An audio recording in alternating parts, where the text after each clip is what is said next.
Mr. Standen, Yes, sir. how you doing today? I'm doing just fine. How are you, Bob? Well, I'm having a great day. Good. We're going to get through this sunny day and into another series of storms, but That's good. We need the rain.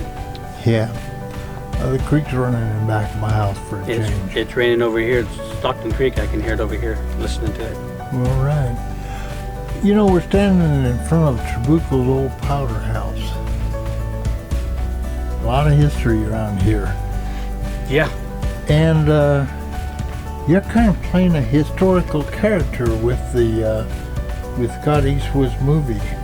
The New Beginnings of Mariposa. Yeah, I play Dr. William Ward. Can you tell me a little bit about Mr. Ward? Well, I'm just learning about the about this film and the date it's set. And this William Ward, he came back. He came out west in the mid 1860s, 1870s, right around there, I believe. He was a doctor, and he migrated here to the Mariposa area, and he was part of a piece of history that Scott Eastwood is representing in this movie. It's true stuff. So Dr. Ward works on a patient that's been shot, and subsequently he passes away. And that's kind of the filming that we're kind of excited about. And also he testified in the court for the murder of this man. I don't want to say the man's name. You guys got to see the movie on that. So, but anyway, that's my part. And he lived around here in Mariposa, died around here somewhere. I haven't got that far into it, Bob. So you kind of grew up in this country. Right. You didn't know much about Mariposa history until you got involved in this? Really not much. I mean, I knew about Joaquin Murrieta hanging out down in Hornitos and, some of the things that go on around here. But what Scott has looked into and found out to be true and something that really happened, I mean, right here in our courthouse that we're still using today, filming is going to be used at that. So, so this is a pretty interesting on what happened right here in Mariposa. So why should anybody waste their time learning history? Well, I don't think you'd be wasting your time. I mean, I just told my wife the other day, if they've heard you, I know you probably heard, the most stupid question, one that has been asked. Well, when you start sparking questions and become interested on what's truly happened once here in Mariposa, it become interesting. It becomes very interesting, and so then you want to learn about it, and then to become part of it and to recreate what really happened here.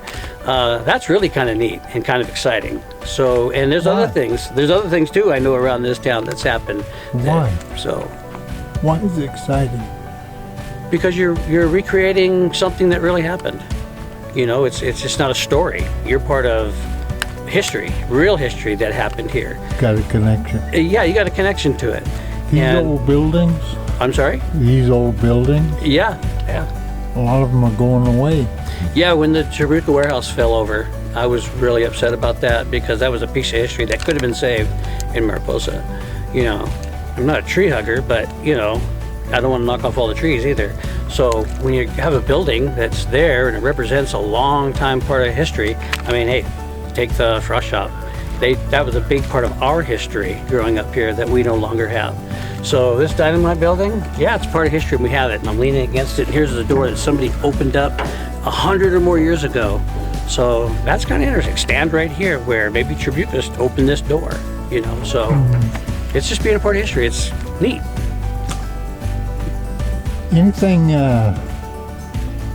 you want to mention to folks out there about history?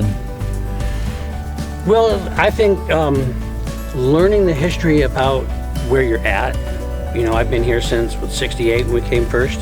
I've had my piece of history for the last 50 or more years here, and to find out that the same ground I'm walking on, that these things happen. It creates a thirst for history, especially where you're at. Checking out the history of where you're at and what happened and who walked in this in this area.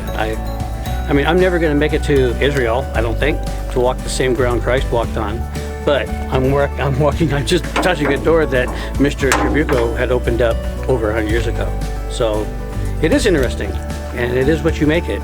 You know, sit at the house and watch the boob tube, and be interested in that, or get out and do something that will create interest for the people in town.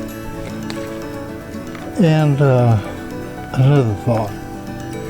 You know, I used to be working for the county, and one of my big regrets is I never got the historic preservation tax bill like the Williamson Act Right. passed. Right. Do you think it's worthwhile for the public to subsidize the preservation of some of these old buildings? Well, if you think about it, you know, like I just said, when a building falls over, that's a piece of history that's gone, and you can't put it back. But to rely on the community, you know, you'd have to create that thirst for the community and show the wealth of it.